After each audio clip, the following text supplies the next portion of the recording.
Okay, so we can start. So thank you everyone for being here. I'm very glad to present you Professor Menczer. He's an American and Italian professor of informatics and computer science at the Indiana University, School of Informatics, Computing and Engineering, and a member of, and former director of the Center of Complex Networks and System Research. He also has a courtesy appointment in several places in cognitive science. He serves on the advisory board of the IU Network Science Institute, and he's a fellow of the Center for Mediated Communication and senior research fellow of the Kinsey Institute. So, also fellow at the Turin. His research spanning computational social science, network science, web science, and data science with a focus on analyzing and modeling the spread of information and misinformation in social networks. This is the topic of today. I'm really glad that Professor Menczer is here because he fit perfectly in our program, the Big Data Law. Today we will see the impact of social networks in the spreading of misinformation, impact that it can have on also democratic processes. So it's a really serious, I would say, issue. And thank you again, and we can start the talk. Thank you, thank you. Oh, you have the, perfect. Works. So the talk will be around 1 hour, and there will be room for questions. Hi everybody, can you hear me? Does this work? Okay, great. And I hope it's okay that I speak in English. I have had to give this talk in Italian before, but it's much easier in English for me. So thanks for the introduction and the invitation, Samir and Andrea. I'm very happy to be here. And I'll tell you about some of the research that is going on in our lab in Bloomington, Indiana. First thing I should acknowledge that the work that I'm going to talk about is from a lot of people, my students. I have a really great team. I'm very lucky to have wonderful students and postdocs and colleagues, and I should acknowledge. So let me start by showing you a video of an information diffusion network. So this happened at the time when we were beginning to get the first pictures from Mars, and so somebody posted that funny picture of Marvin the Martian on Facebook and then recorded people who were. And so we see this very pretty picture of people sharing this photo from one person to another. We see the bursty of information diffusion. We also see the role of communities. You can see that things spread really fast inside communities, and then once in a while there is a burst that reaches another community. And so this suggests that the structure of the network is about how information spreads. And that's a lot of what we study. So we study these networks where nodes represent individuals or accounts on a social network, and then edge how a piece of information is shared from one person to another. Now, sadly, not everything that spreads this online is about funny jokes or even true things in general. In fact, we see a lot of information that spreads online that is really false, misleading. And I'm sure that you're all familiar and you've seen many examples. Things like Obama is a Muslim, which for years kept spreading virally. Things like autism, that remains very popular. In fact, we have the largest outbreak in the United States and also in Europe since many years ago. In the United States, measles was declared extinct since the year 2000. It's back. And a lot of it is because of misinformation that is spreading online. Sandy Hook was a terrible incident where a shooter killed a lot of children in a school, and there was information spreading about the fact that that was false, that wasn't true, that didn't happen. That was spread by Alex Jones, who's one of the conspiracy theorists in the United States. He also spread false news about 3 million votes in presidential elections by illegal aliens. We'll use this as an ongoing example because this was spreading virally during the campaign for the 2016 elections that led to Trump's election. popular election, because he lost the popular election by roughly 3 million votes. So he claimed that that was because of votes. And this was completely fabricated, like every other example here. The next one is about the claim that there was a pizzeria in Washington, D.C., and that inside this pizza parlor, they were keeping children locked up for sexual pornography or rape and so on. Of course, it was all invented. Somebody believed it and went there with a gun. And fortunately, nobody was hurt. And the last one, you probably have not heard about. Obama spent $1 million for a project to suspend conservatives, okay? That particular conspiracy theory, I put it there because it was about us. The program to suspend conservative, which of course never existed, but allegedly was our own lab. And it was our research that I'm going to talk to you about today. But because we had an NSF grant, a grant from the National Science Foundation, this was labeled as a federal research project. And because we had studied, we found the early evidence of bots being used to manipulate social media and fake news, and some instances of that were found around those years. This was 2010 or so, were instances of people who were promoting certain candidates, and so this generated this attack that actually spread virally. I'll tell you a little bit more about that later. So we're really interested in virality. So what does virality mean? It can mean different things. There are multiple definitions, but in general, we look at something that is shared by a large number of people. So the first thing that you do is you look at the distribution of popularity. How do you measure popularity? You can measure, for example, the number of tweets that share a particular item, the number of people at different accounts that share a particular item, because of course a person can share it multiple times. You can look at the lifetime, how long an item remains alive in the system. Pretty much doesn't matter which of these statistics you use. When you look at the distribution, you found generally a very broad distribution, not quite a power law, but definitely one that spans multiple orders of magnitude, as you see in these examples. On the top, the top two are Twitter, the bottom is Facebook. They're very similar. In each one, there's two curves. One shows the color-labeled claims or misinformation. These are articles. These are links to articles from fake news sources or low credibility sources. So that includes junk science, conspiracy theories, completely fabricated false news, hyper-partisan, misleading content, and so on. And so the scary thing is that those two distributions look very similar. I'm sorry, the other curve is actual true, reliable information from fact-checking sources. And you can see that misinformation has more or less the same chance of going viral as true, reliable information, because the curves are almost the same. And the same is true for Facebook. So what this tells us is that misinformation is just as likely to go viral as reliable information. And so we would like to understand why. But let me show you that. So this is a distribution. So over here, you have items. In this particular case, an item is a link to a new article. But an article could be anything, right? It could be a name of a person. It could be a picture. It could be a hashtag, for example, on Twitter, and so on. Over here, we have those things that are shared, a lot.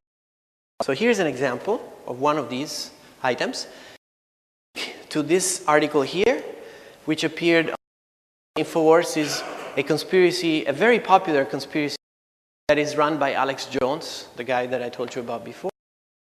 And during the 2016 elections in the US, this was one of the most popular articles. It was shared more than 30,000 times on Twitter. And consider that the traffic on Twitter is generally more than smaller than on Facebook. We didn't have Facebook data for this, but it was at least one order of magnitude bigger. And this was an article that claimed that Hillary Clinton campaign was engaged in rituals. Okay, of course, all false, but it spread. And on the right, you see a piece, not the entire, the network, the diffusion network for this. Okay, so every node here has shared that article. and reshare that article. So a node is an account on Twitter, and a connection between them indicates a retweet in this particular case. So if Samir tweets something, we tweet that tweet, then we draw a link between Samir. So you see some interesting things from the structure of this network. One is that there are these big nodes, right? So the size of the node here influence in the context of this particular meme. When I say meme, I mean anything that is spreading online. In this case, a meme. And so the size, how many times that account is retweeted with that link. Okay? So again, Samir tweets it, 100 people retweet it, so you'll have 100 edges out of that node. Those two very large nodes are associated with the source of the information. So they're accounts that are controlled by or associated with Alex Jones.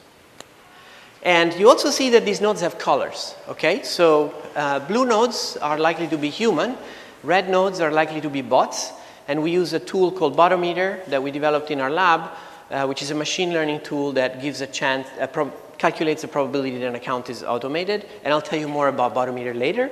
But the thing that you notice here is that there are several red nodes which seem to play an important role. Okay? Each of them is retweeted many times. Okay? So those are instances in which this piece of misinformation is injected into the network so that more people are exposed to it. These are humans, and then these humans retweet it. So using account, if you can control many of these accounts, right, you can sort of inject the meme and make sure that more people are exposed to it. And so you can amplify it. So I'll come back to this idea of bots that amplify the diffusion network.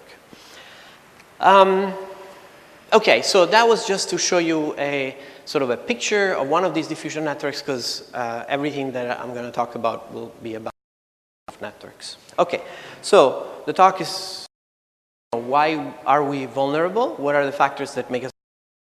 And there are many, obviously, very complex systems where there is technology, biases of people, our cultural, our social, our behavioral or cognitive biases, as well as the algorithms that run the platform that we use to exchange information. Very, very complex system, so we have to use the tools of complex systems sometimes to understand what's going on. I have a list of things now.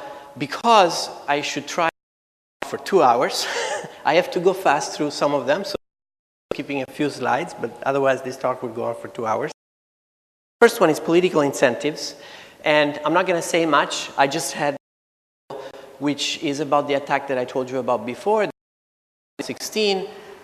This was a piece on Fox News where they amplified a false news article about that had appeared on a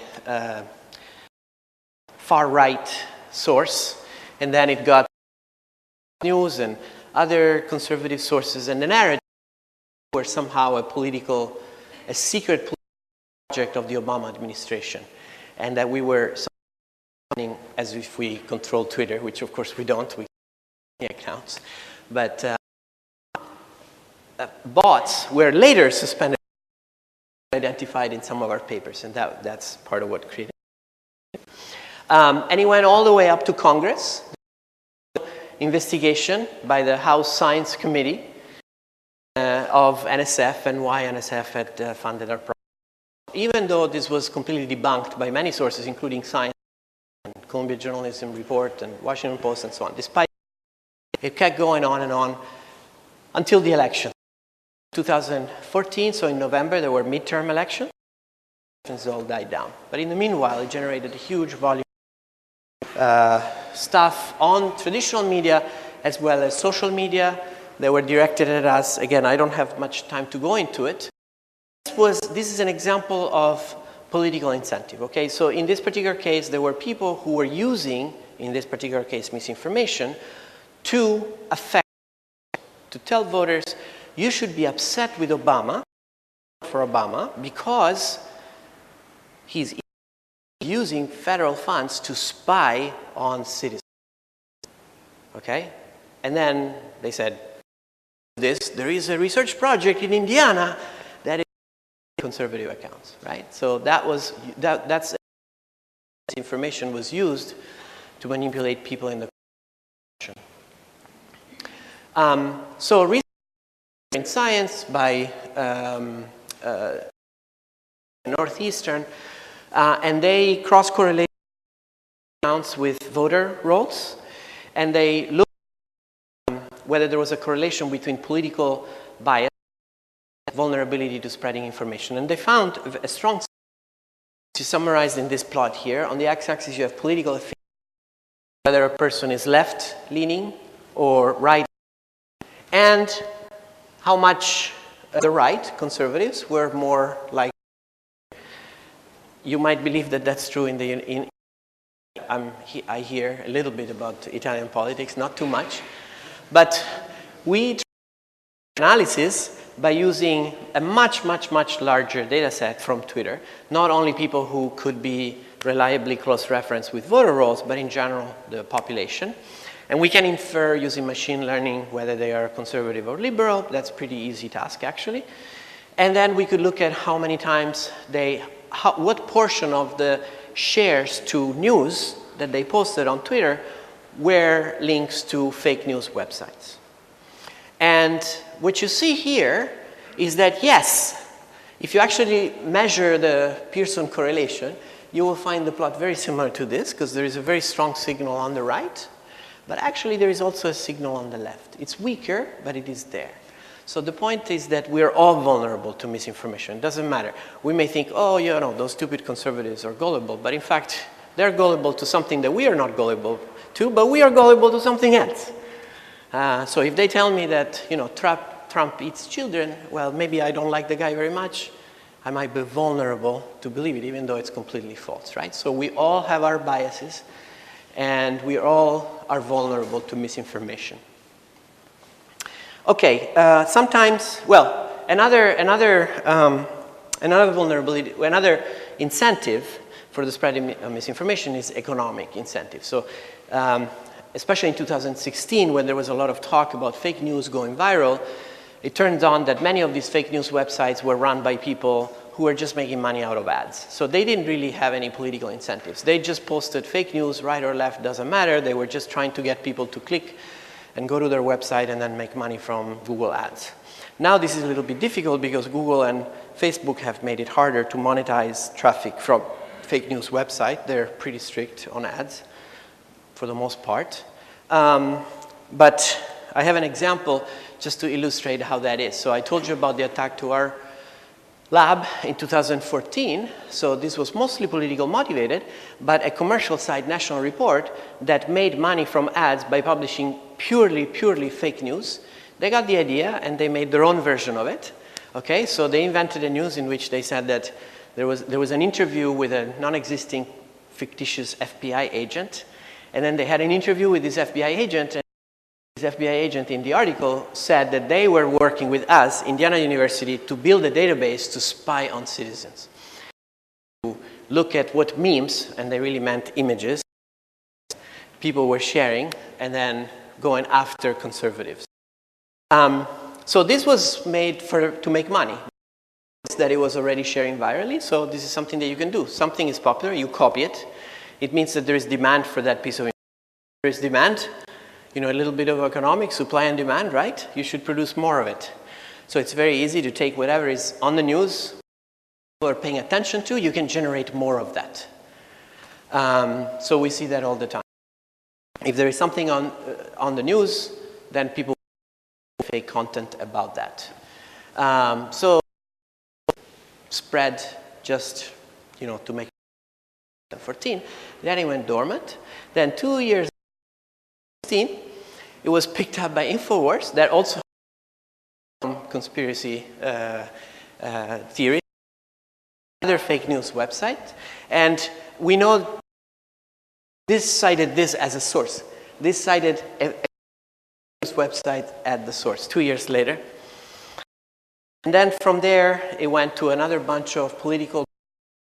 And then one of these blogs was then copied by that credited this conservative blog, and then that Russian blog became the source for a bunch of articles in Russia Today and Sputnik.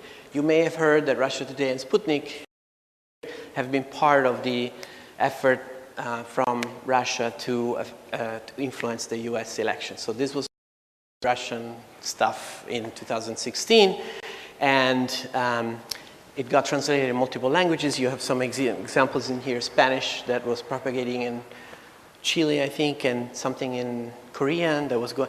The Korean version here, to read, so let me read it to you. It says that we got $100 million from the US government to spy on citizens. So, okay. So in this case, there is an intertwining of political and economic incentives, as you can see. All right. Well, a lot of people say if stuff like this spread, it's because people are too gullible. So we should increase media. So media literacy is a really hot topic right now. How do we to be more critical, to recognize what they, what they read, and to think carefully if it's credible or not, whether this is coming from a source or not, and so on and so forth. Actually, this is really so I'm not very optimistic about the problem by educating people. In fact, somewhat media illiterate forever. The percentage of the population, even in industrialized countries, including Italy and the US, newspapers on a regular basis or even online is very small, less than 10% or so. So actually, more right now get their news from social media. So I'm skeptic about this approach. But to illustrate the difficulty, we built an app which actually you can play with. It's called Fakey. And it has Facebook or Twitter. And it has a feed. And it shows you real news. Well, not real news. Right now, for real. Some are from low credibility sites there, and some are real. But we show it to you more than you would see it on Facebook or Twitter. You don't really notice the search. You just see the big picture, the title, and then a piece of. So you see things like this. Now, this is actually something that was out there ago or something. I'm very curious to know how many of you would think that that is fake, and how many people would think that and if you would think that that's fake. Okay, I think probably more than half. Raise your hand. True, real news. Very few. 1, 5, 6, 7, maybe 8 people. So, correct. This was actually true. This really happened. This really did happen, literally. Washington Post. So, it's hard, right? It's hard. We can easily believe that true things are false, right? So it's very easy. We can be manipulated. So you can actually play with it. There, you can download a version for your iPhone, Android, if you like, or you can play it on the web, .iuni.iu.edu. And by the way, you can also go to my homepage. And so, back.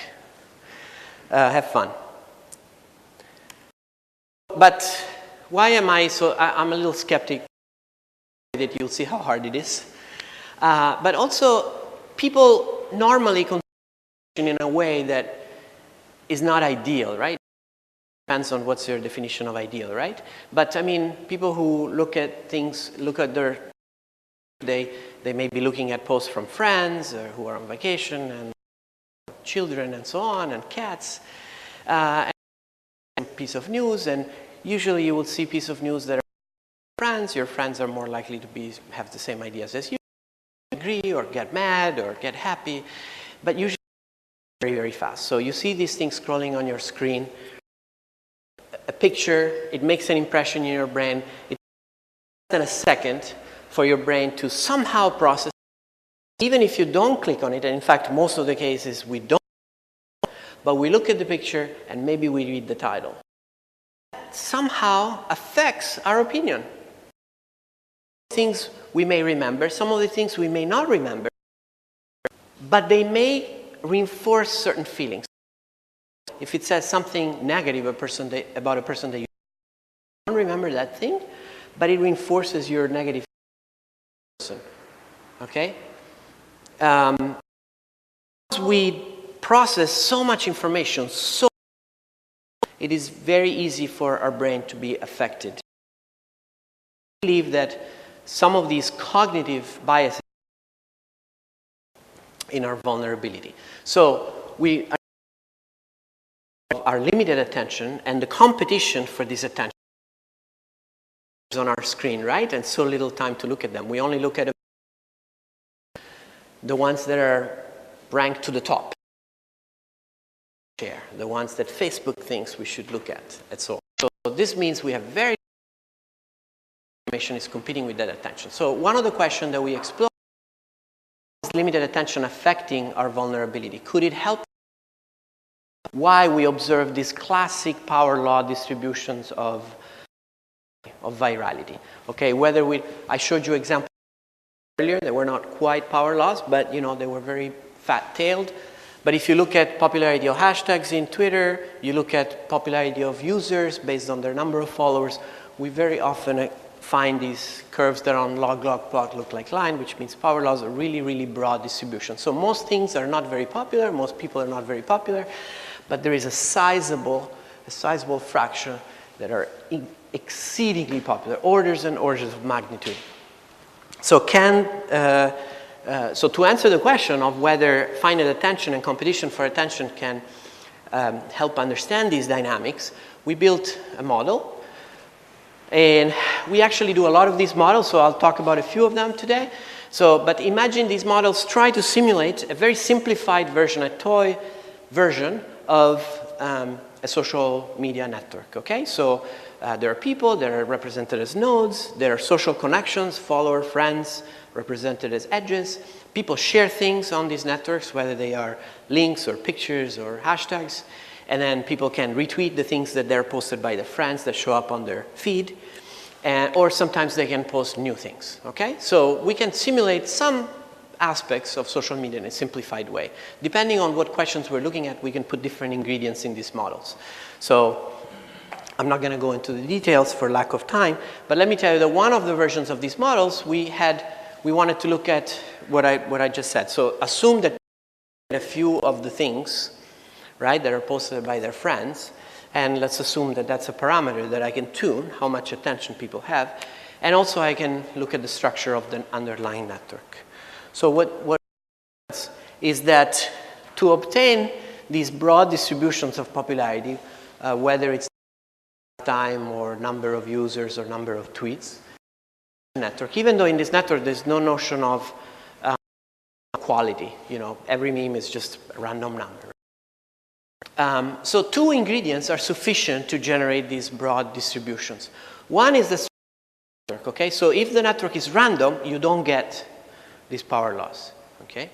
But if the network is scale-free, it has hubs, and it has lots of triangles and high clustering coefficient, basically the structure that we know real social networks to have.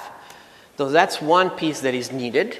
And the other piece is that people have to have limited attention. So if you actually look at everything that is on your feed and then post something at random out of that, you don't get that things become very viral. But if everybody only looks at a few things, then you have these broad distributions. So just by using social networks that have this structure with hubs, and helps explain that just the platform itself makes it inevitable.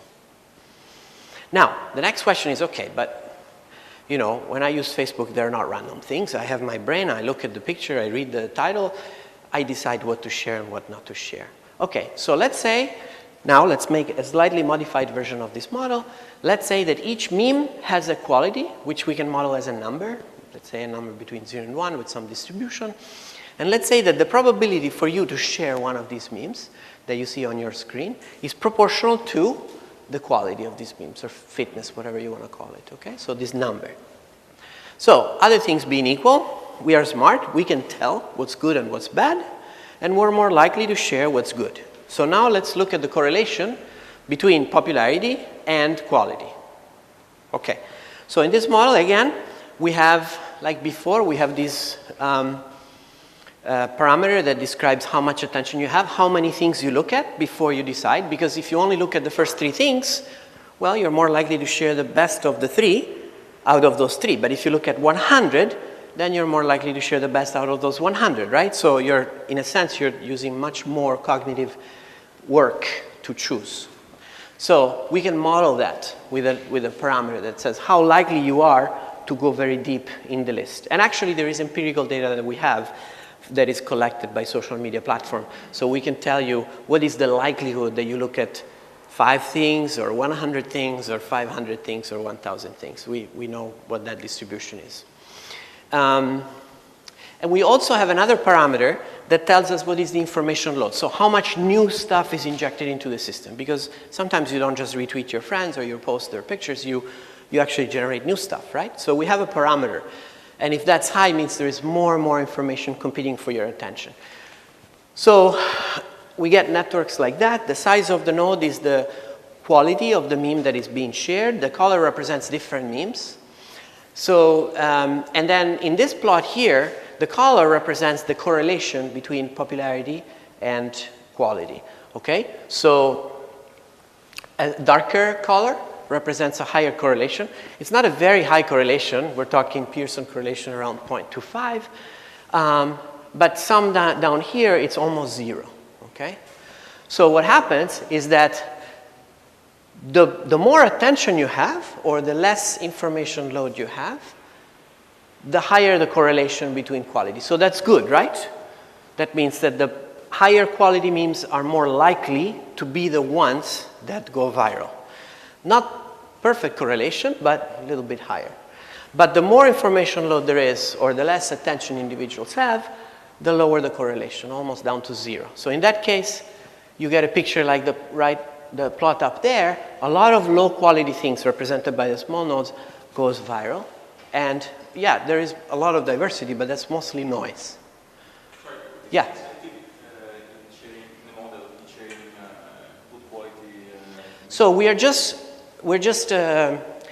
we want to model agents that are able to discern quality and that are more likely to share things that are high quality. For example, if you think of quality as representing trustworthiness of sources, you might say, you know, I prefer to share something that is true rather than to share something that is false. Unless you are in the misinformation business, you know, most of us are not interested in sharing misinformation. We do it sometimes because we're not aware, but we would like to know that we're sharing with our friends things that are true.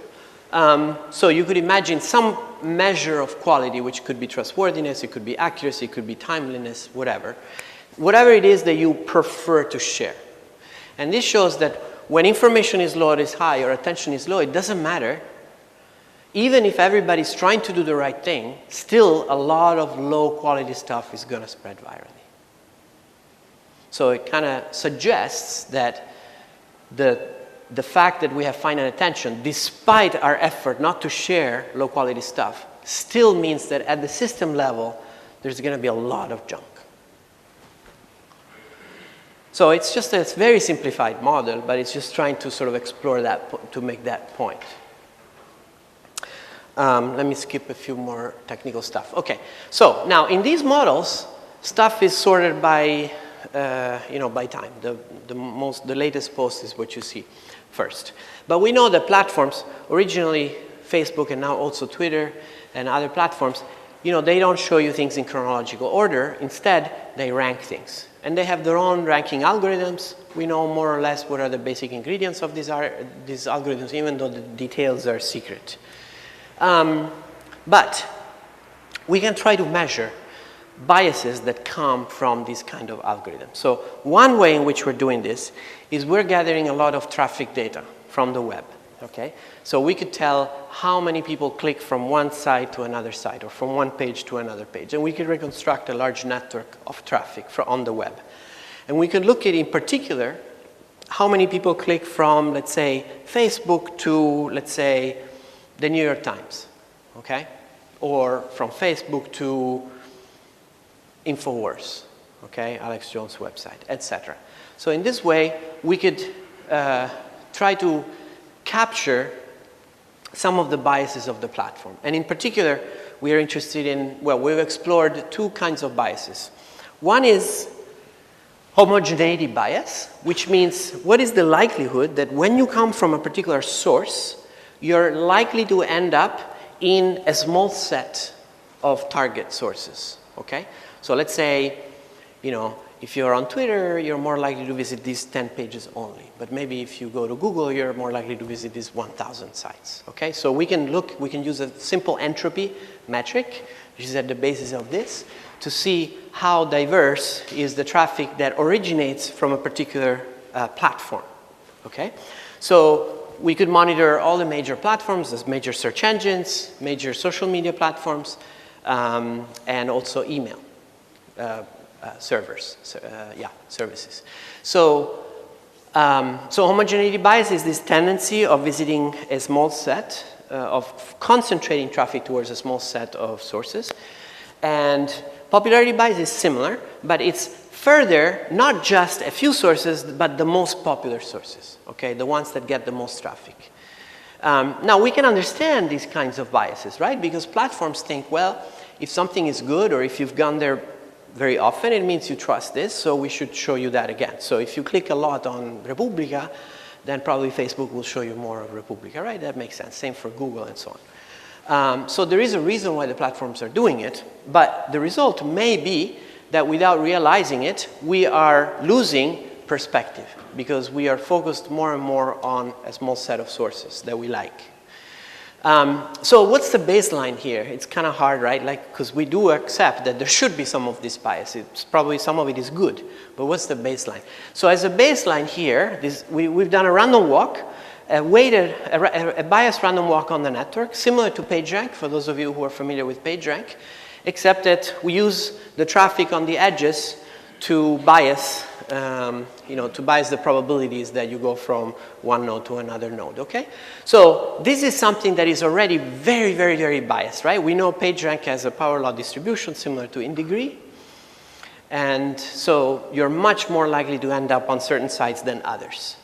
And using the weights, that's even more so, okay? So we're assuming that people basically all follow big herds, right, to the most popular sites. And that's what we see with those dashed lines.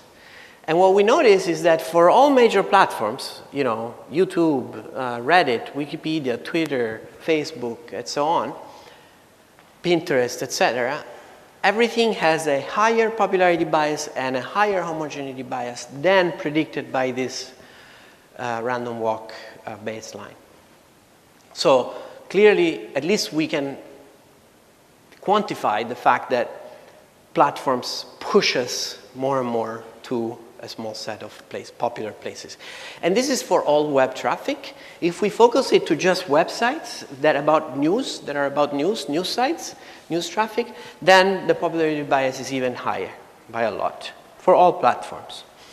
All right, so I'm not saying this is necessarily bad. Have time? Okay. Okay. But we build a little model to try to tell, like, what are the possible consequences of this strong bias on popularity? Okay, so this is a model like the one I described before, so I don't have to go into the detail. But in this case, we assume that the platforms ranks things, okay? So everything has every piece of information has a quality.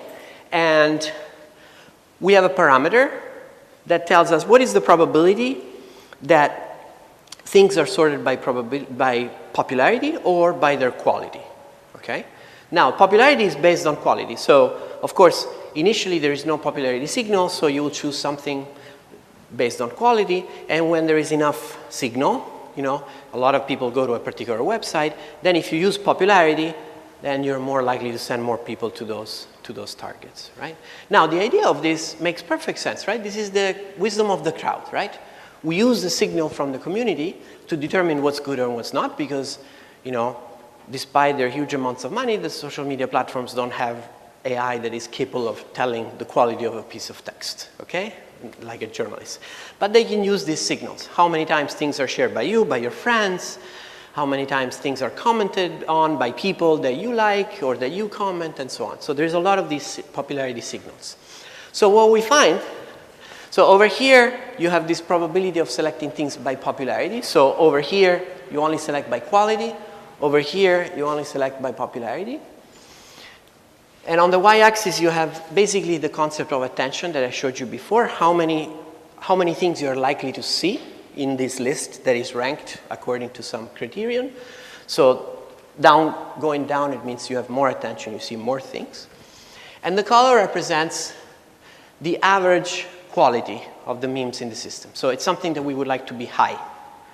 And what we find is that there is a region, sort of in the middle, where for non-zero popularity bias, you get better quality. So this is the region of the wisdom of the crowds. Okay, so there is a world in which the wisdom of the crowd works. And the quality signal is amplified by the popularity signal, and so the system is simply helping people to find good stuff faster. Great, that's what we want. But for many other values of the parameter, it's the opposite. Okay, and so the more popularity bias you have, the worse the quality of the entire system. So that means that it's just random noise at the beginning. You have random noise, you don't have much quality, so by chance you might select something low quality, and then the algorithm reinforces that and sends more people to that. And so you have initial fluctuations that get amplified by the popularity bias. And so in the end, this fluctuation of noise suppresses the quality. Okay? So this tells us that even things that platforms do with perfectly good intention and with well-designed algorithms can backfire. Okay, social biases, because I only have 20 minutes, so I have to accelerate. So we all know there's lots of data, including from our lab, that there's a lot of echo chambers in social media, which means that conservatives are more likely to retweet other conservatives, and liberals are more likely to retweet other liberals, and people don't necessarily see things that are shared from the other side. This is based on the US, but similar things are observed in other countries. And these so-called echo chambers, these groups in which you are more likely exposed to things that are consistent with your own beliefs, are very efficient at spreading things very fast and keeping them from spreading to the other side, okay? So the separation between the communities acts as an isolation point. Let me skip that. So in fact, it's very, very easy, just using the structure of the network, to predict whether somebody is liberal or conservative just by looking at their neighbors, okay? So it's a very simple clustering algorithm called label propagation, one of the simplest clustering algorithms. You get very, very high accuracy in predicting political leanings. Now, when it comes to the diffusion of misinformation, these things actually can be bad, because misinformation can spread within one community. Even if it is debunked in another community, you don't see it.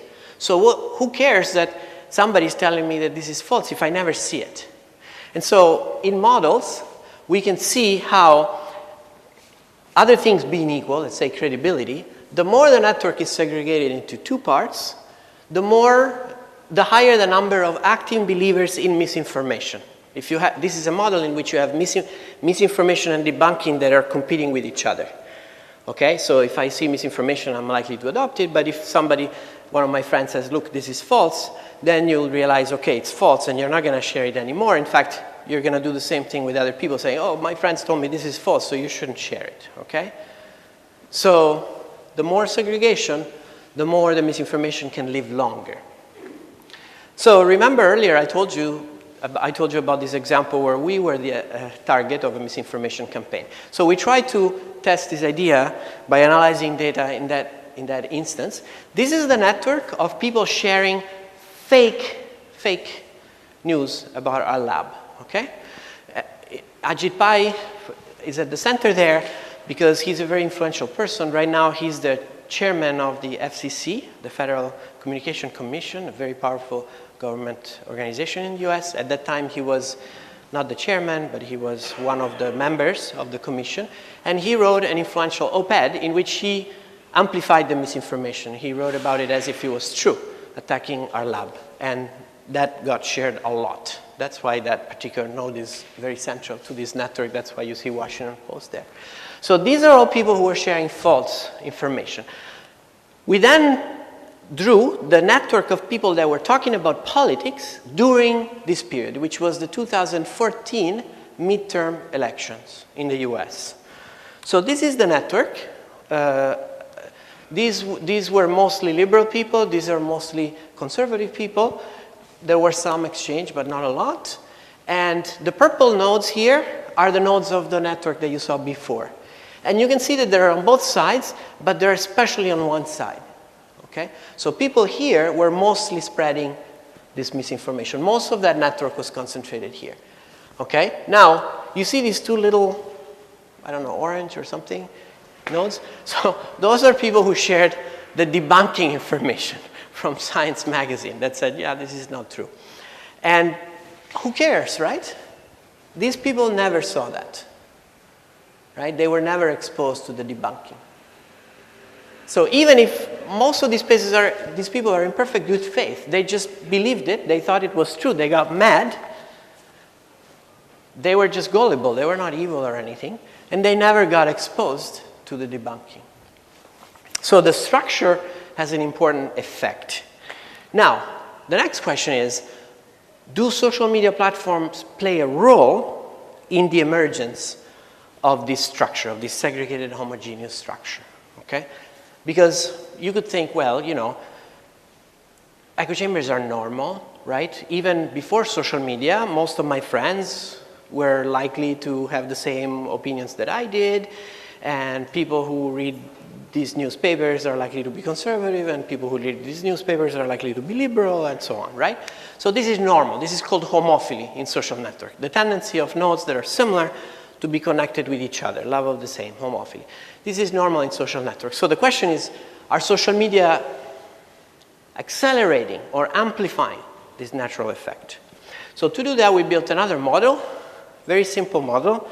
It has two ingredients. One is social influence. So this is, for those of you who are familiar with opinion dynamics models, this is similar to other opinion dynamics models that you may have seen, like the Diff1 model or the Schelling model. So people have opinions, and if your opinion is sufficiently close to mine, then I may be influenced by you. Okay, a little bit. We have a parameter that says what is the likelihood that I may change my opinion a little bit based on those who are close to me. And a second ingredient is unfollowing. If somebody posts something that you really dislike, that really offends you, you can unfollow them or unfriend them, right? We all do that, right? People post something like our uncle is, oh, what a racist. You unfollow, okay? So this happens all the time. People can cut a tie, so a dashed line here means that you're cutting a tie, and in this example that you will see here, that tie is replaced by a random connection, completely random connection. We could also play with other mechanisms. So let's see what happens here. So you start with a random network in this case, and the opinions are initially uniformly spread between progressive and conservatives, represented by the blue and red colors here. Okay? And so after a while, again, the replacement of the required edges are random here.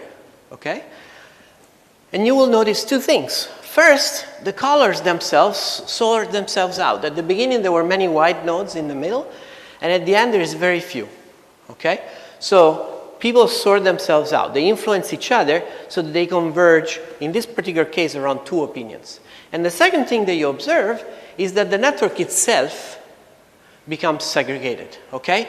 So eventually, people are more likely to connect to other people, not because they're more likely to connect to similar people, but because they remain connected. If they connect to people that are very different, eventually they may cut those ties. So we only have these two ingredients here, social influence and unfriending. And with these two ingredients, you end up with a system that is both homogeneous, in the sense that there are two, there could be more echo chambers, that depends on a parameter. But inside each group, each cluster, the opinions are completely homogeneous. Okay? These are all blue, these are all red. There are no whites anymore. And then eventually, boom. the two groups become completely segregated, okay? So this is what we call echo chamber. A group which is both isolated from different groups so that you're not exposed to different opinions, and where the opinions inside the group are very homogeneous. You only see things that are similar to you. So if you want, there is a link there. You can actually play with this demo. There is a few other complications and parameters that you can play with, but it's just meant as an illustration that left alone with very basic mechanisms that are common to all platforms, it is inevitable that we're pushed towards more and more homogeneous segregated clusters. In other words, the platforms make it easier for us to put ourselves inside a bubble. Okay, there's more stuff that I'm going to skip for lack of time.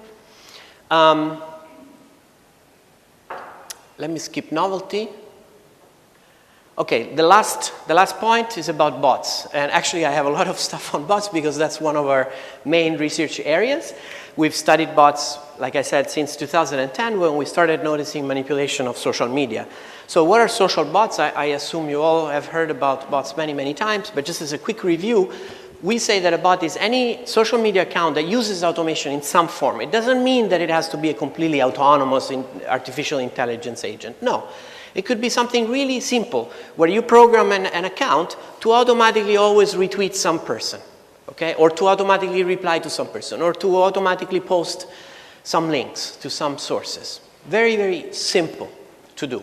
So bots can be done for a lot of stuff, to make it look like politicians are more popular than they are, to manipulate the stock market and make a lot of money. This is done a lot right now with cryptocurrencies.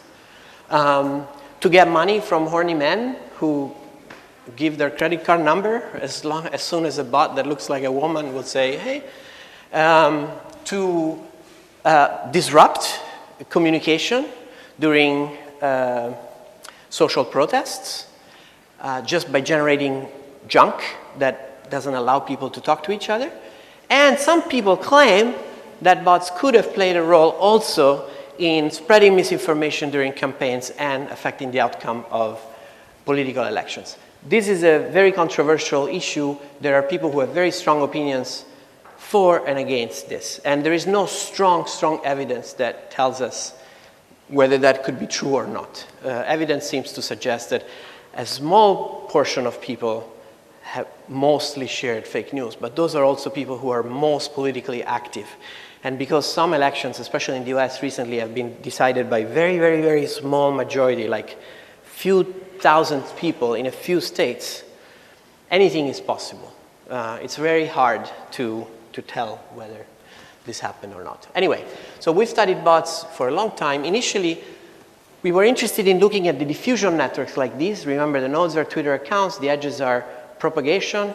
In this case, orange means mentions. So if I mention Andrea, then Andrea sees that I mentioned him, and so now there's going to be a link between us. Or blue is for retweets.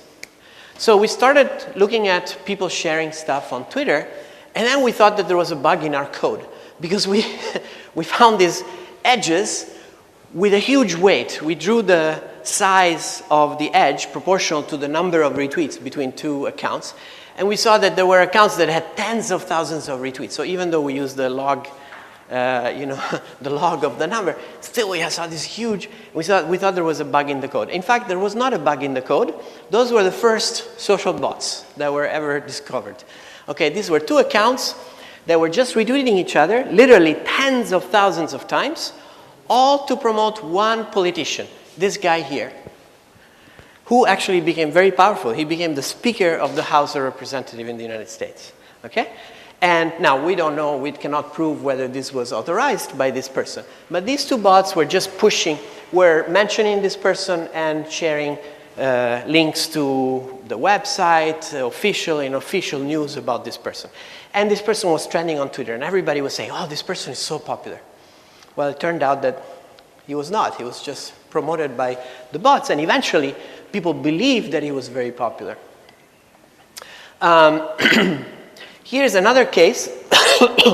We found a bunch of bots that were all controlled by one person, and this person had a website where he published fake news about candidates, either attacking some candidates or promoting some other candidates. And this is the first example of a fake news website that was discovered by us, well, by anyone.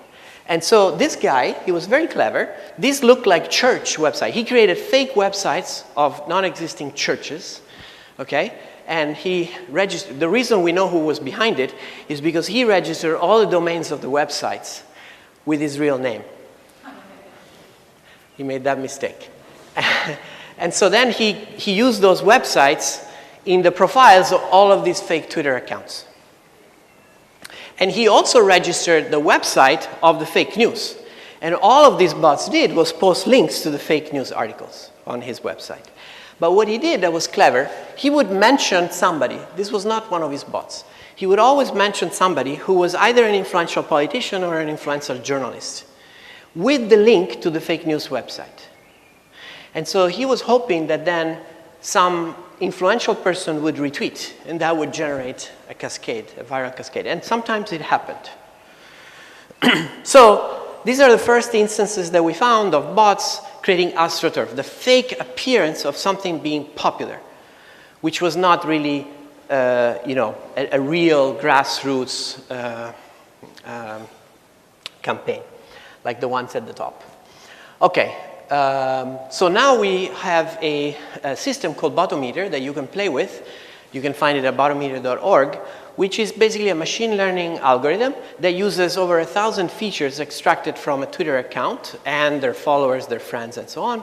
Some of these features are about what they tweet and the language that they use, their friends, the temporal patterns, like do they tweet constantly day and night, or do they have regular sleep cycles, or things of that sort, or how many people they follow versus how many people follow them, and many, many, many others. And so we use that to give a likelihood that an account is automated. So this is, for example, Claudia Wagner, a colleague of mine, and the algorithm says that she is a human. She has a low bot score.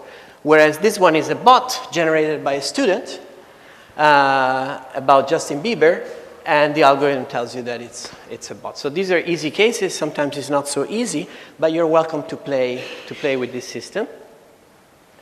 And it's actually really popular. We get hundreds of thousands of queries per day with this system.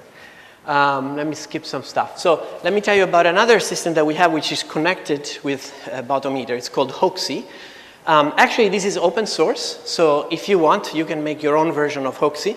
The idea of Hoaxy is to monitor the spread of information from different websites. And we were interested in looking at the competition between fake news and fact-checking. So we monitor about 100 low credibility sources and about 10 fact checkers in the United States. But you can make your own list. You can monitor Italian news sources, Italian fact checkers, and so on if you want. And so you can put a query in there. It works like a search engine. We crawl and search through all of these websites. We find articles, and we also extract all tweets that have links to these websites from Twitter. So once you submit a query, let's say in this case, 3 million votes illegal aliens. Remember I told you about that before? And the top article is this one from InfoWars that was shared 52,000 times on Facebook or something like that. And you can select that and maybe other articles. And then you can draw a network of how that particular article or that group of articles spread from person to person. So this can tell you, for example, that the group of people that share the misinformation, which is shown with the gray edges, is usually separate from the group of people who share the fact-checking, which is shown by the yellow edges here. So this idea of the echo chambers that we saw before.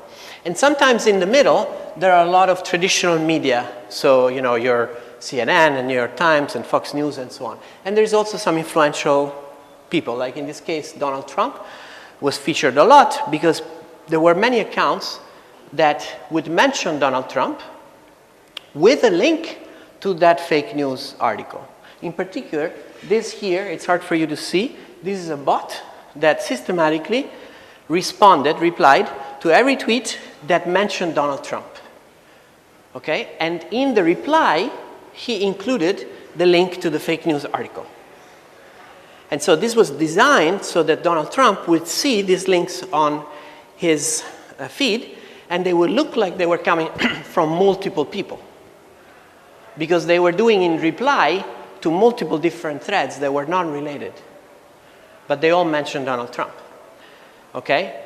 So this is one way in which, in particular, this bot could make sure that one influential person, in this particular case the president or candidate, would see these claims in the hope that they would believe it and repeat it, which happened.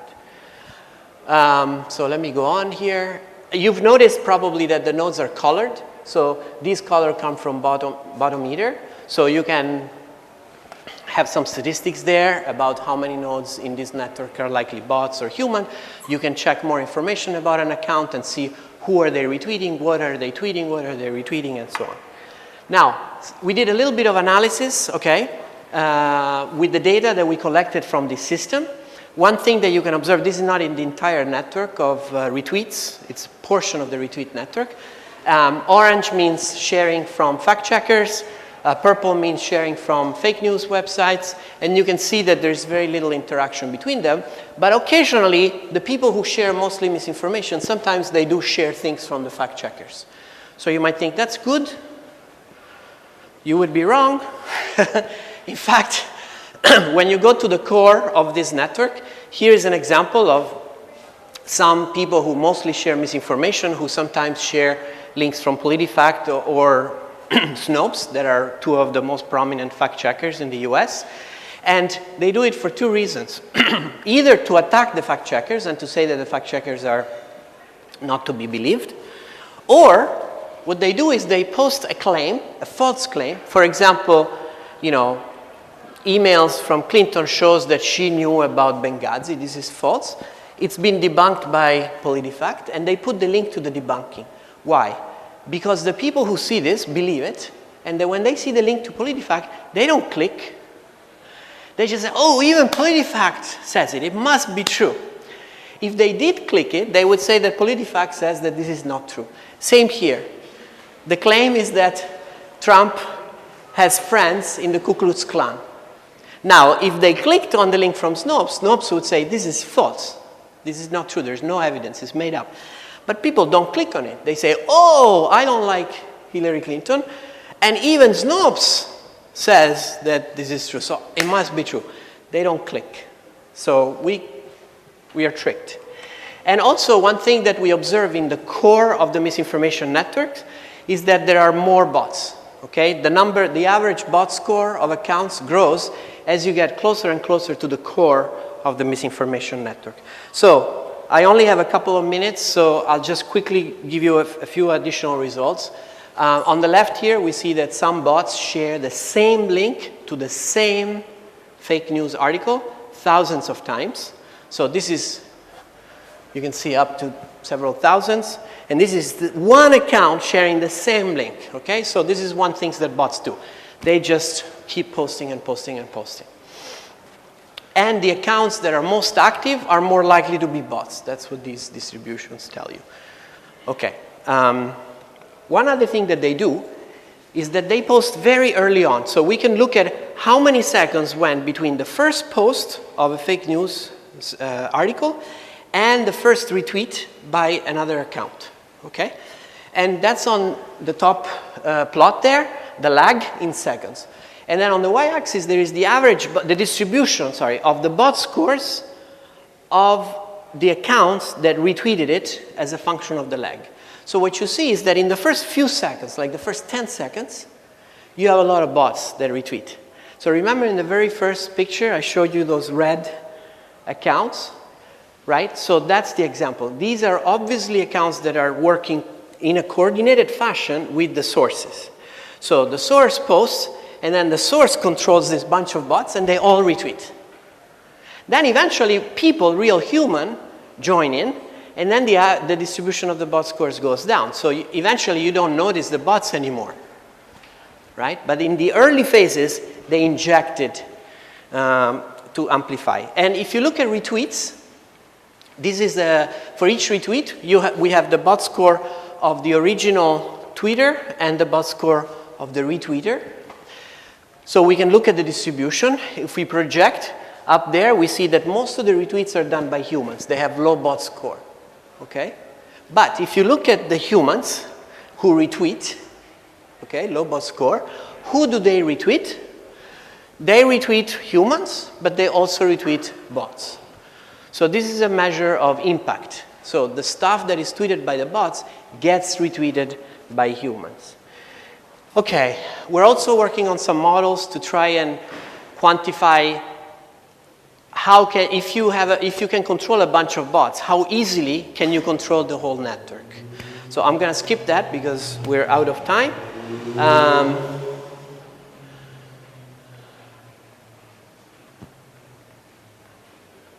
And let me tell you finally about another tool that we are ready to launch in case you're interested in this kind of stuff. It's called Bot Slayer. So we hope to alpha test it in just a week or so. The idea is that you can launch the system on your own in the cloud on AWS very easily, just push a button, and you can tell it to monitor from Twitter any topics that you want. It could be names of politicians or hashtags or links to news sources, whatever you want. And then the system will get this stuff for you and use Botometer to alert you in real time if it looks like there is a bunch of bots that are trying to promote some narrative. So it'll give you a visual interface, a web interface, to help you notice in real time. So we're hoping to help journalists and people running campaigns to quickly defend themselves if they become the target of attacks that are manipulating social media for this. So it looks like something like this, where you have different usernames or images or hashtags, and then the average bot scores, the number of tweets, and likelihood that they are coordinating together. So last result is that if you take the big network of misinformation and you disconnect nodes to see how many nodes do I have to remove to get rid of the misinformation. Now, of course, the best method is to remove the most influential nodes, right? This is the fraction of nodes that you remove, and on the y-axis, it's the amount of misinformation that remains, either in terms of articles or in terms of tweets. But of course, you cannot remove the most influential nodes because those can be real people. So that would be bad, right? That would be censorship. But if you remove by bot score, you get this curve here or this curve here. And you have to remove roughly 10%. This is a log scale.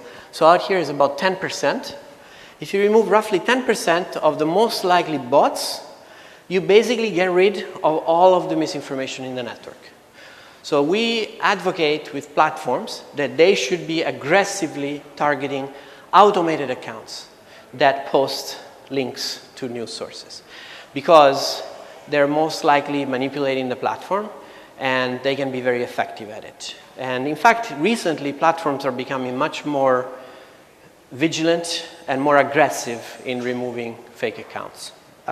So to summarize, there is a complex interplay between cognitive, social, and algorithmic biases that make us vulnerable to misinformation. Social bots exploit these vulnerabilities, and we have to understand these complex information diffusion networks that are created by social media if we want to sort of build a more robust social network and social media so that we can't be manipulated so easily. Okay, I'm sorry I went a little bit long, but thank you guys for sticking around until the end. And once again, I want to thank my great students. And I hope that there is some time for questions, maybe? Sure. Thank you. Thank you.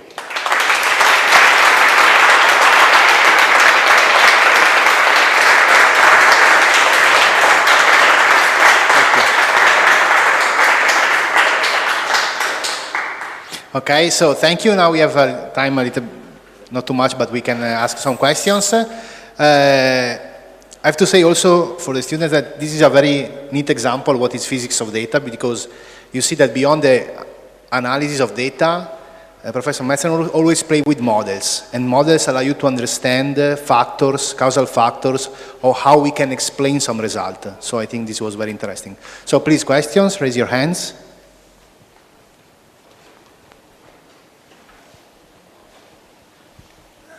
I would like to ask a question about something it hasn't been shown in this presentation, and in specific about how communities, how echo chamber react to debunking. Because I've read some studies of the Walter Quattrociocchi. You should know. Yeah, I know. Okay, you surely know Walter Quattrociocchi, about the fact that most of time users that are exposed to debunking, they get even more fanatic in their shared narrative. So most of the time, working on debunking isn't the best way to react to fight misinformation.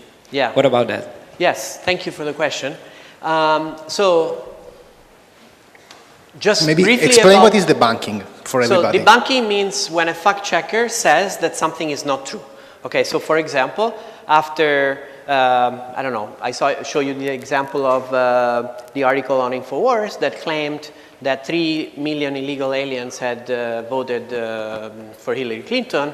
All major US fact checkers, PolitiFact, Washington Post, Associated Press, Snopes, etc., they released articles saying that there was no evidence. This was said by the president, but the only evidence of it was an article in InfoWars, which quoted as a source at Twitter accounts that had been suspended by Twitter, so a fake account. So there was absolutely no basis for it.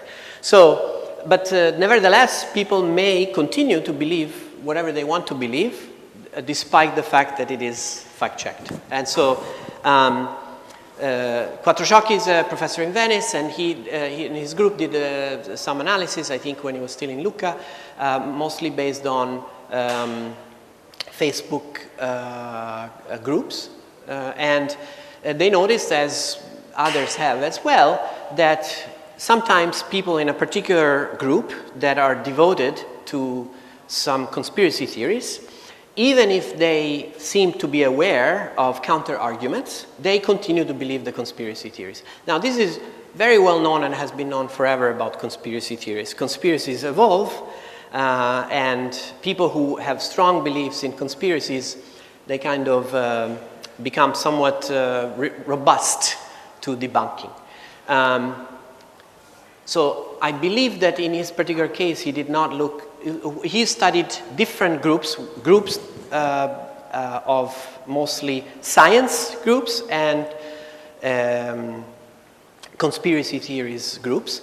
And so he noticed that these guys really don't talk to each other. Well, this is not particularly surprising. Of course, we know about homophily, and these are very, very different groups.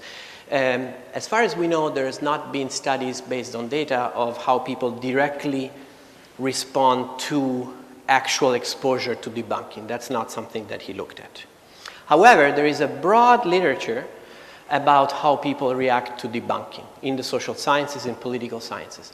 And very often one of the effects that is cited is the so-called backfire effect. The backfire effect was initially studied by Brendan Nyhan and Jason Ruffler or something like that. Brendan Nyhan is now at Michigan. And these are based on user studies where they ask people, they interview, they show them stuff, and then they interview them again. And so some early evidence, they did experiments of this sort. For example, I would show you an article that is false, and then sometimes later, I would show you an article that said that that article was false. And then much later, I would ask you questions again to see what was your recollection, whether you remembered that it was true or whether you remembered that it was false. And they also would have control groups of people who would not see the debunking. And so what they found is that in some cases, the people who had seen the debunking sometime later were more likely to remember the false information than the people who had not seen the debunking. Because the people who had not seen the debunking might have forgotten about the original. The people who had seen the debunking had reinforced the original story so that it had stuck with them, but they may not remember whether it was true or false. So they may say, I saw something about that. I don't remember what it was, but yeah, I remember that story. Other people who had not seen the debunking might say, yeah, more people might say, I don't remember it at all. So they hypothesized that there might be a backfire effect, that actually doing debunking might do more harm. However, later studies by the same people, as well as many, many other people in all around the world, have shown that this is not really true. Okay? I'm testing you. What will you remember about the debunking? Exactly. It's not true. So, yes, 5 minutes, hold on. So, in some cases, there can be some negative effect of debunking, especially when the debunking repeats the claim. Okay, so for example, I say, Andrea eats children. And then later I say, this is the false news. And then I have the debunking that says, did Andrea really eat children? And then you have to actually read the article, and eventually you find in the article, no, this was not true. And so this effect of repetition could have a negative effect. But if the debunking is done right, as most fact-checking organizations recommend, so that even in the title, even people who look at debunking very, very quickly, the title will say, no, Andrea does not eat children. Okay? In that case, there is no backfire effect, and in fact, it's the opposite. Seeing the debunking makes it more likely that people later will recall the correct facts. So this is a little bit complicated, I'm sorry. It's always useful. So I have a question. Does Andrea eat children? No. No, good.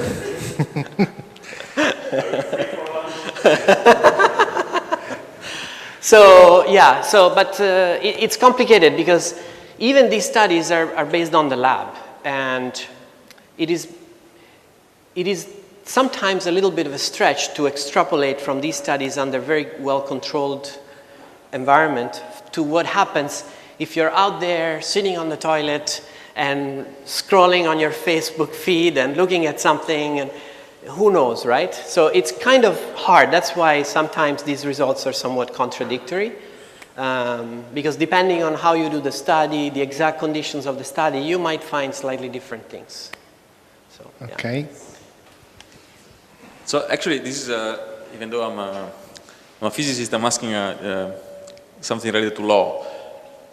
Who is forcing Twitter or Facebook to remove the bots? Good question. Why should they do that, even though they are, it's a private institution, and so they are free to do whatever, right? Yes, absolutely true. This is a really good question, but complicated one. So I'll try to, there's a lot to say about this. It's a very complex theme. And you will be at lunch with us. Oh, good. So we can continue. So I'll give you the short version. So first of all, you're absolutely right. They have no legal requirement to do so. There have been people like Barbara Boxer in California has tried a bill in which they proposed, and also some state legislatures in the US, and of course some European countries have proposed laws that say that platforms should remove fake accounts, or at least identify them. These laws have not passed, but even if they did, there are questions, at least in the States, about whether that would, even if you violate the terms of service and you say, I create an army of 10,000 bots, it's just like a corporation. You can have a lot of money and do a lot of ads, and that's legal, right? Your voice can be louder than others if you have more money, as long as you don't suppress other voices if you are the government. So even though this kind of manipulation goes against most of our common sense, ethics, it is really not clear whether, especially in the United States, where there's a very strong tendency towards the First Amendment, freedom of speech, and against having the government pass laws that would somehow affect speech in any way. There's strong tendency to avoid that. And so it's really not clear that either now or later there's going to be any government pressure towards this. However, the reason why the platforms are doing something about it is because of bad press. When there are a lot of articles that say that Facebook is evil because they allow bots to go on and they allow fake news, and where Twitter you can be manipulated and so on, they get a hit. Some people leave the platform, they get fed off, so the platforms get a lot of protests and unhappy users, and that's why they respond. So they've been very reactive. So the more there is groundswell against it, the more the platforms start to try to think, should we do something about it? And they're always navigating a fine line, because sometimes when they try to be more aggressive, then they get under attack by some political parties who feel that they have a political bias. For example, Twitter and Facebook are under attack by conservatives in the US Congress who claim that they are using suspensions of bots or inauthentic accounts as a political weapon against conservatives. This is a very strong narrative in the US. So they have to walk a fine line. They want to not make people very mad, but they also don't want to make politicians very mad. And so a lot of what they do tends to be somewhere in between. I should say one more thing. On Twitter, bots are not against the terms of service. For Twitter, bots are perfectly fine, as long as they don't engage in behaviors that violate the terms of service. So for example, you cannot impersonate people, you cannot spam, okay, you cannot harass people and so on. So if you do those things, you can be suspended, whether you're a human or whether the account is automated. On Facebook, automated accounts are strictly forbidden by the terms of service because Facebook says that you can only create an account with your real name. So you cannot create an account with a fake name. However, on Facebook, you can have pages. And pages are like Twitter accounts. You can create any pages that you want, faking that you're a person or you're an organization. You can change it. Nobody knows who's behind the page, just like nobody knows. So even though in theory it's a little bit different, Facebook can be more aggressive towards inauthentic accounts, but they're not aggressive at all towards fake pages. Just like, you know. So it's complicated. It's also technically difficult. And we can continue this discussion. Yeah. Is there any possibility of building good bots that somehow counterbalance the action of bad bots? To simplify things. So first of all, on Twitter, bots are okay. Again, if you say that you're automated or who you are and you're not impersonating, that's okay. So you could consider that a good bot. For example, all media platforms have bots. La Repubblica, New York Times, they have accounts that automatically post articles, right? So those are good bots, you know. And there are many of these. Now, there are people who go one step forward and they say, can we build bots that are a little bit deceptive, but for good, right? So maybe I don't say I'm a bot. I say I am Antonio Zaccagnini, whatever, some fake name, and I post something, say, this is false news for something, okay. Well, that is against the terms of service. So, of course, Twitter could suspend you if you do that. But whether it's a good thing or not is really an ethical question. So even let's imagine that Twitter does not suspend you because you're smart enough not to be detected, and there's plenty of bots like that. You really have to ask yourself, who is the decider? Like if you're trying to influence people, who are you? Are you the government? Are you a student? Are you a professor? Are you a voter? Wouldn't you be doing exactly what you would call bad bots are doing? You're trying to influence people. Maybe you think that you're doing it for good, but maybe the other people that you think are bad, they also think that they're doing it for good, right? So it's really an ethical question. So this is the prime principle. Then the company, Twitter, can decide to do whatever they want. Companies do decide to do whatever they want. Exactly. So I mean, we're discussing first principle, but then it's a company that's it's going to be a CEO, a board, a board. Yes, but okay, what's the policy of the company? Yes, but yes, you're correct. But I was answering the question under the assumption that we could do this without being detected by Twitter, let's say, or Facebook. And in fact, that happens today. There are tons of bots and fake accounts that are not detected by Facebook and Twitter. We know that because that's the research that we do, and sometimes we flag them to Twitter and Facebook and they take them down. So recently Facebook announced that in 6 months they took down billions with a B, right, of inauthentic accounts. Imagine. That's more fake accounts than in a short period of time, of a few months, than the total number of active users that they have on the platform. In fact, that more than humans on Earth, okay? So even if they have a very low false negative rate, they miss a few, that's still millions and millions of accounts that are left there, or fake pages or fake Twitter accounts that can be there to manipulate opinion. So let's say that, forget about the platform for a second, let's say that we could do this. The question is, would we want to do it? You know? Then it becomes kind of like the question, you know, I'm the good guy, can I go and kill the bad guy? It's really an ethical issue, it's not a technological issue. Okay, Marco. The guy is very sensible. In fact, we have to note, we have to end up with a positive and with a hoping message for the future. Otherwise, Marco, I don't know, he's going to lunch or is just, he's very worried about our future. Actually, this is why also we want to expose you to this kind of ideas. And let me also just conclude that one of the things that I think we have seen today is that segregation, polarization of idea is make us very vulnerable to misinformation. So, for example, also, this, beside bots, also among humans, this is very important. I mean, confrontation, dialogue, and understanding. So this is very important because I think that also in the United States, one problem is that with the creation, for example, of safe space, of this kind of, actually you are basically pushing this kind of different groups that they don't talk with each other. And this is actually very dangerous. So we are in a university, and for us it's very important to, be engaged and be exposed to different ideas. And so this is, I think, also one, optimistic point that we are responsible for. And for this, I thank you again, Professor Menczer, and thank you very much. Thank you.